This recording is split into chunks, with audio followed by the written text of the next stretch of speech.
Saudara-saudari yang terkasih, setiap perayaan transfigurasi ada hal yang selalu diketengahkan bagi kita. Adanya kekaguman dari para saksi mata. Perayaan transfigurasi di dalam gereja kita sudah sejak tahun 1457.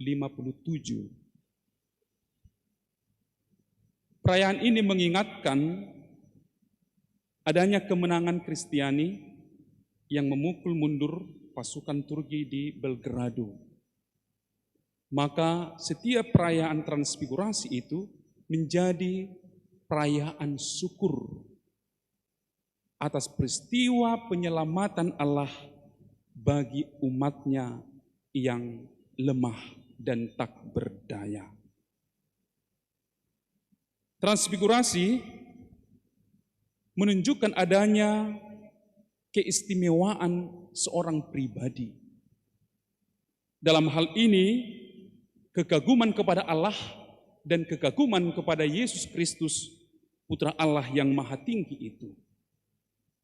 Dalam peristiwa transfigurasi, selalu ada tokoh-tokoh yang ditampilkan. Sebelum Yesus memperoleh gelar Mesias, dalam dunia perjanjian lama juga sudah dinubuatkan akan datang seorang Mesias juru selamat, walaupun nama itu belum dimunculkan. Maka dalam bacaan pertama, nubuat Daniel itu digambarkan adanya penglihatan yang sangat mengagumkan. Daniel menggambarkan bagaimana penglihatannya akan satu pribadi yang usianya sudah lanjut. Ada perayaan istimewa. Ada prosesi yang istimewa, ribuan pelayan, ratusan juga orang-orang yang datang dari segala penjuru berarak, berjalan menuju satu tujuan, mahkamah pengadilan, dan di hadapan itu tampil seorang pribadi yang sudah lanjut usia. Pertanyaan, siapa yang sudah lanjut usia itu? Itu sebenarnya menunjuk kepada Allah yang ilahi. Dalam prosesi yang istimewa dan agung itu tertemukan satu rupa disebut anak manusia. Daniel itu melihat dari ribuan, ratusan ribu para pelayan yang hadir berhadapan langsung dengan pribadi yang lanjut usia itu, tertemukan seorang pribadi anak manusia. Daniel menyebut itu ada rupa anak manusia. Dari ribuan itu terpilih seorang anak manusia yang menerima kuasa keilahian. Dan ini menimbulkan satu kegaguman dari seorang nabi perjanjian lama. Dalam peristiwa itu yang dapat dipetik adanya penyerahan kekuasaan dan kemuliaan dari pribadi yang lanjut usia itu yang adalah Allah sendiri kepada anak manusia. Dialah sang Mesias yang dinubuatkan. Daniel menjadi salah satu saksi pemuliaan itu. Daniel menjadi salah satu saksi bagaimana Allah sendiri menampakkan kemuliaannya dan menyerahkan kuasa itu kepada seorang pribadi yang kita sebut anak manusia, dan dialah Yesus sang Mesias. Saksi kemuliaan dan kekaguman atas penampakan ini juga terang benderang disampaikan dalam bacaan kedua surat Rasul Petrus. Petrus menjadi saksi mata transfigurasi kebesaran Yesus sendiri. Dia menjadi salah satu aktor yang ikut menyaksikan Yesus sendiri berubah rupa. Kejadian ini memang menjadi milik mereka yang tidak bisa diambil dari mereka dan melekat kepada mereka. Dan Rasul Petrus itu membagikan pengalaman yang kasat mata itu bagi kita, bagi para rasul yang lain yang tidak ikut bersama dengan Yesus naik ke puncak, ke gunung yang tinggi itu. Dalam peristiwa kesaksian itu, Petrus bersama dengan Yakobus dan Yohanes sungguh-sungguh menyaksikan bagaimana Yesus mendapat kehormatan dan kemuliaan. Ada kesejajaran penglihatan dari Daniel dalam nubuat perjanjian lama dengan kesaksian yang dimiliki oleh ketiga rasul yang istimewa ini. Maka Petrus bersama dua rasul yang lain begitu terang mendengarkan, inilah putraku yang terkasih, dengarkanlah dia. Suara itu datang dari langit. Dan ini suaranya Allah. Inilah putraku terkasih, dengarkanlah dia. Ini adalah ungkapan pernyataan dari Allah sendiri yang disampaikan kepada ketiga murid itu. Saudara-saudari, sebelum terjadi transfigurasi itu, perubahan rupa itu, Yesus memang berdoa. Yesus berdoa, menarik untuk kita beri ruang pada rumusan Yesus berdoa. Dalam suasana kesibukan itu, Yesus masih menyempatkan diri untuk undur diri dari tugas pelayanannya, menyepi ke satu tempat untuk berjumpa dengan Bapa. Meskipun Yesus terlahir sebagai putra Allah yang maha tinggi itu, tapi Yesus sendiri sadar bahwa wujud kemanusiaannya itu tak luput dari godaan dan kelemahan. Yesus manusia sekaligus dia ilahi. Dia sadar bahwa wujud kemanusiaannya itu tak luput dari segala kelemahan. Karena itu, Yesus membutuhkan penguatan dari Bapanya. Dan dia mencari waktu ke tempat yang sunyi untuk bertemu, berjumpa dengan Allah Bapanya. Perjumpaan ini, peristiwa Yesus berdoa ini, menegur sekaligus mengingatkan kita betapa kita pun yang diakui sebagai anak-anak Allah, sebagai putra-putri kesayangan Allah lewat sakramen-sakramen yang kita terima. Tetapi jangan lupa, wujud kemanusiaan kita itu juga membutuhkan kekuatan dari Tuhan. Waktu untuk berdoa itu adalah menjadi satu keharusan bagi kita. Kalau memang kita merasa diri sebagai anak-anak Allah. Yesus terlahir sebagai putra Allah yang maha tinggi, menyempatkan diri untuk berdoa. Kita lahir di dunia ini lewat baptisan, kita dijadikan sebagai anak-anak Allah, diakui kita sebagai anak-anak Allah. Mestinya kita juga berani memutuskan untuk menyepi, meluangkan waktu, memberikan jadwal, bukan sisa-sisa, tetapi memang betul diaturkan waktu untuk berdoa. Karena kita juga tak luput dari kelemahan manusiawi, syarat dengan godaan, bujuk rayuan, kenikmatan-kenikmatan dunia ini.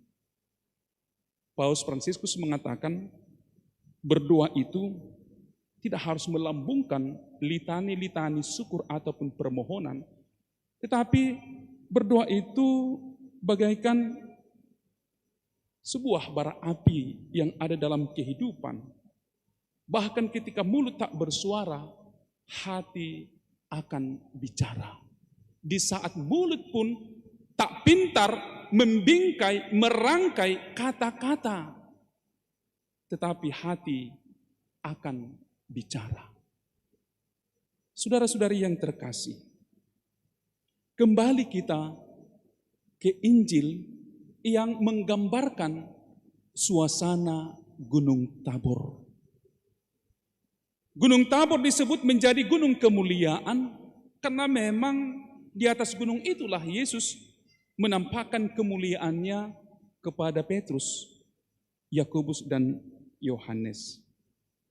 Di saat itu Yesus berubah rupa, wajahnya bercahaya seperti matahari dan pakaiannya menjadi putih bersinar seperti terang. Semakin jelas bahwa Yesus dimuliakan karena mengikut sertakan kehadiran dua tokoh besar dalam perjanjian lama, yakni Musa dan Elia. Kita tahu Musa dengan kitab Tauratnya itu sudah menubuatkan, mengarahkan pandangan akan Yesus sebagai Mesias yang akan datang. Elia menjadi representasi dari para nabi yang sungguh kehadirannya dinantikan oleh umat Israel dan juga menantikan seorang pribadi sang juru selamat, dialah Mesias. Kehadiran Elia dan Musa bersama dengan Yesus menjadi sesuatu hal yang ingin kita ketahui. Kita ingin tahu apa sih yang mau dibicarakan, apa sih pembicaraan Yesus bersama dengan dua tokoh besar ini? Mau tahu juga kita kan? Mau tahu kita kan apa yang dibicarakan mereka kan? Apa yang dibicarakan mereka? Kok tiba-tiba Yesus berbicara dengan Elia dan Musa? Kita saja pun yang tidak ikut saksi mata saat itu kan kagum juga. Paling tidak saya kagum berulang-ulang membaca kisah ini. Kekaguman ini juga membawa kegugupan dan ketakutan dari para rasul itu. Kita akan dengar itu. Apa yang mereka bicarakan? Yang dibicarakan oleh Yesus bersama dengan kedua tokoh besar itu adalah keselamatan manusia yang ditawarkan Allah Bapa menjadi sempurna di dalam Yesus Kristus. Ternyata yang dibicarakan adalah tentang keselamatan kita sebagai manusia. Proyek besar ini, pertemuan yang besar agung ini, ujung-ujungnya ke kepentingan manusia yang rapuh kita. Lanjutan dari pertanyaan ini, apa yang telah dan apa yang dibicarakan mereka, yakni tentang keselamatan manusia dan akan sempurna keselamatan itu dalam diri manusia. Terus apa lagi yang mau disampaikan dengan peristiwa penampakan ini? Yesus mau menegaskan bahwa identitas dan tugas perutusannya di dunia ini sebagai penyelamat. Ada kesinambungan antara bisik-bisik mereka bertiga itu dengan tujuan yang mau disampaikan oleh Yesus. Mau menegaskan, inilah identitas saya sebagai penyelamat. Dan saya hadir ke sini ditugaskan, diutus untuk menyelamatkanmu sebagai manusia. Dialah satu-satunya pribadi penyelamat itu sendiri. Perubahan rupa ini juga mau dimaksudkan untuk meneguhkan hati ketiga murid itu. Manakala nanti mereka menyaksikan Yesus mengalami penderitaan, supaya mereka tetap teguh, supaya mereka tetap kuat, kokoh, walaupun banyak goncangan, angin, puting beliung, godaan dan lain sebagainya, termasuk pengejaran, penganiayaan terhadap para murid Yesus itu sendiri. Transfigurasi ini menjadi tonggak penghiburan bagi para rasul di saat-saat mereka mengalami penderitaan. Maka selain Yesus menunjukkan kemuliaannya, maka transfigurasi ini juga mau meneguhkan hati para murid ketika mereka menyaksikan penderitaan sengsara Yesus itu sendiri. Berarti termasuk kepada kita di saat kita menyaksikan Yesus berjuang menyelamatkan kita sampai tersalib, kita mestinya tetap tegar. Maka ketika Jumat Agung, pakaian liturgi itu bukan hitam tetapi merah, bahwa di dalamnya ada keberanian, ada kekokohan, bahwa kita bukan berkabung, tetapi sungguh luar biasa kita turut mengalami pengorbanan, kemartiran dari Yesus itu sendiri. Saudara-saudara yang terkasih, mengapa para murid itu mesti dihibur dan diteguhkan? Karena mereka akan menjadi pemimpin-pemimpin besar. Kita tahu yang hadir adalah murid inti, Petrus. Dia adalah sebagai pemimpin di antara para rasul. Tentu sebagai pemimpin pasti mengalami pergolakan. Pasti. Maka di saat kamu nanti Petrus mengalami tantangan-rintangan, jangan mundur. Saya sudah terlebih dahulu. Yang kedua, Yakobus menjadi martir pertama di antara para rasul. Dan dia menjadi uskup agung di Yerusalem. Kamu juga akan mengalami tantangan. Berhadapan dengan masyarakat, dengan umat, tidak semuanya welcome denganmu. Karena itu ketika kamu nanti mengalami masalah itu, tetaplah teguh, jangan mundur. Aku sudah lebih dahulu. Yohanes, dia adalah murid yang sangat dikasihi Yesus. Karena apa? Dia setia. Dia juga jujur, tak neko-neko. Sampai tuntas perjalanan Yesus, dia ikut menemaninya. Banyak godaan untuk mengajak dia agar meninggalkan Yesus itu, tetapi dia tetap teguh. Ingat katanya kepada para rasul itu, bahwa tantangan-rintangan itu akan selalu ada bersamamu. Karena itu, tetaplah teguh bahwa ada jaminan keselamatan di kehidupan abadi. Ada jaminan keselamatan di kehidupan abadi. Penginjil Matius mengatakan bahwa orang-orang benar akan bercahaya seperti matahari di kerajaan surga.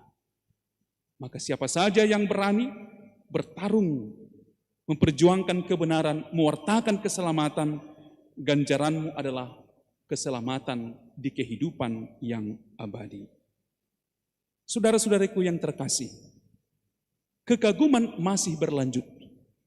Ketika Yesus berubah rupa, para murid mengalami kegugupan karena tak tahu berbicara apa. Maka Petrus dengan spontan mengatakan, bagaimana kalau kita dirikan 3 kemah di tempat ini, 1 untuk engkau, 1 untuk Elia, dan 1 untuk Musa. Spontanitas dari Petrus ini memang patut dihargai. Tetapi Yesus mengatakan, kamu tidak tahu apa yang kamu minta. Apa itu? Karena memang belum yakin. Petrus saja pun nanti kan masih ada episode berikut, dia akan menyangkal. Berarti belum teruji kesetiaan itu dengan mengatakan, kita dirikan 3 kemah di tempat ini, tidak ada jaminan bahwa dia akan setia sampai selama-lamanya. Tetapi walau demikian, ditolak besar-besarannya, ditolak permohonan Petrus itu. Apa maksudnya? Ada yang mulia sebenarnya dari Petrus. Petrus sebenarnya mau mengabadikan peristiwa ini supaya jangan terlupakan. Apa yang ada dalam benak Petrus itu di zaman sekarang terwujudkan. Semua kita mau mengabadikan peristiwa apapun, kita mau mengabadikan di zaman media sosial ini. Semua mau diabadikan. Bertemu dengan opungnya, abadikan. Healing dia ke sana, abadikan. Semua diabadikan. Tidak ada yang tidak diabadikan. duduk santai dengan teman, minum jus, abadikan. Makan ubi kayu, abadikan. Semua mau diabadikan. Tidak ada yang mau tidak diabadikan. Apakah itu salah? Menurut saya tidak. Tetapi kita ingat, saudara-saudari, Yesus mengatakan, tak tahu kau apa yang kau minta, katanya.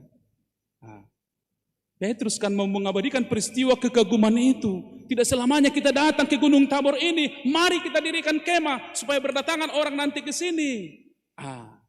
Yesus mengatakan, no, kamu tidak tahu apa yang kamu minta.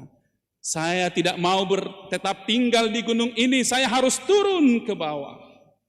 Karena saya harus melanjutkan tugas perutusan saya. Saya harus menyerahkan diri, saya harus menderita demi dirimu dan seluruh umat manusia. Yesus mengunci itu. Yesus tidak berlama-lama tinggal di gunung itu. Padahal para murid dengan segala kemanusiaannya ingin bertahan dalam kekaguman. Ini sangat manusiawi, tidak ada salahnya. Tetapi masih ada lagi yang lebih terbaik dari situ. Yesus memperlihatkan keilahiannya dan dia mengundang para murid itu untuk turun. Setelah kita mengalami kekaguman, jangan kita berlama-lama di sini. Ingatlah tugas harianmu. Aku pun belum selesai perjalanan dan perutusanku. Demikian juga kamu nanti harus pergi untuk bekerja di keseharian hidupmu. Maka dengan perayaan transfigurasi ini, saudara-saudari, ada yang mau disampaikan kepada kita, yakni jangan lupa bahwa ada kebahagiaan kekal. Ini disampaikan kepada kita. Maka setiap tahun kita merayakan pesta ini, setiap tahun juga kita diingatkan bahwa ada kebahagiaan kekal yang akan diberikan kepada kita. Maka tanggung jawab kita dengan peristiwa ini apa? Mari kita ikut masuk dalam awan-awan untuk bertemu dengan Yesus. Mari kita ikut seperti Musa dan Elia, menyempatkan waktu berjumpa dengan Yesus. Juga kita diundang untuk mari kita bersama-sama seperti Petrus, Yakobus dan Yohanes memandang Yesus dalam kemuliaannya dan turut serta ikut menjadi aktor dalam keselamatan itu sendiri. Di saat momen yang menarik, yang kagum itu, sebagaimana Petrus mau mengabadikan peristiwa yang istimewa itu dengan menawarkan 3 kemah. Tetapi Yesus mengatakan, ya biarlah kekaguman itu sebagai modalmu untuk berjuang setelah turun dari gunung ini. Hal yang sama saudara-saudari, kita juga mengalami kegembiraan atau konsolasi di saat kita hadir dalam perayaan Ekaristi. Di sini kita bertemu, berjumpa dengan Yesus, menerima Yesus dan menyatu dengan diri kita sendiri. Maka sebagaimana Yesus menolak permohonan Petrus itu, kita juga setelah berjumpa dengan Yesus di sini, jangan hanya untuk diri sendiri, bagikanlah bekal yang kita terima bersama. Bagikanlah kekuatan yang kita terima bersama lewat sabda dan Ekaristi ini di dalam tugas dan karya-karya pelayanan kita. Masih ada tugas penting yang menanti kita selesai dari gereja ini. Disitulah nampak kemuliaan Allah lewat tutur kata, lewat pelayanan-pelayanan kita masing-masing. Dengan peristiwa ini, apa pesan yang bisa kita petik? Kegembiraan dan kesedihan tak pernah terpisahkan dalam kehidupan ini.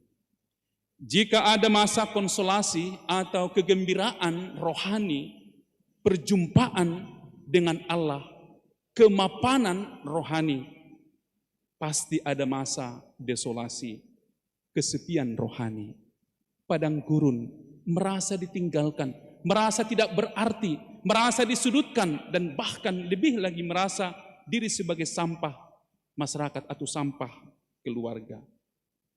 Yesus dipermuliakan. Setiap kita ikut ambil bagian dalam Ekaristi Kudus, berarti kita juga menimba kekuatan, kekaguman yang muncul dari perjumpaan itu sendiri. Yang kita perlukan saudara-saudari, yakni bekal untuk melanjutkan tugas dan tanggung jawab kita. Kita adalah menjadi saksi kebangkitan itu sendiri, dan itulah satu-satunya tujuan hidup kita. Kita kelak bangkit bersama Kristus dan dimuliakan bersamanya. Kita wujudkan kekaguman perjumpaan kita dengan Allah di dalam tugas keseharian kita. Semoga lewat tugas perutusan ini kita tetap bersuka cita karena transfigurasi ini sebagai perayaan syukur atas kemenangan kita di dalam Tuhan. Amin. Dalam nama Bapa dan Putra dan Roh Kudus. Amin.